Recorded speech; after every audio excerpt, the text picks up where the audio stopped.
Podemos Galicia reuniu o seu Consello Cidadán sobre a mesa, analizar os resultados das eleccións xerais e, sobre todo, comezar a preparar xa as autonómicas de outono. Aínda que hai moitas voces de Marea que queren elixir o candidato por consenso, desde Podemos insisten en que ten que ser elixido por primarias. Carmen Santos, a secretaria xeral de Podemos en Galicia, reuniuse hoxe co seu Consello Cidadán. Coa resaca das xerais aínda fresca, toca pensar xa nas autonómicas.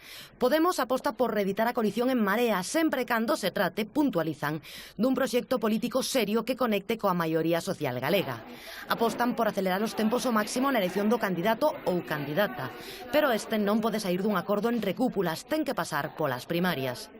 Apostamos por primarias, ten que haber sempre unha validación cidadá de calquer persoa que queira estar neste proceso e demais é algo que está no noso documento político organizativo xa votado polos inscritos e inscritas que as primarias son irrenunciables.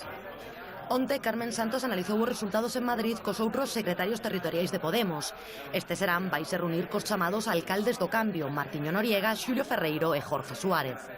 Un encontro informal para tamén un pouco falar dos resultados electorais e de tamén ver o impacto nas cidades e no conxunto do territorio, e vamos a falar un pouquiño tamén de un pouco de como estamos, que son a rolda un pouco de xuntanzas que estamos tendo tanto aquí como se tiveron en Madrid.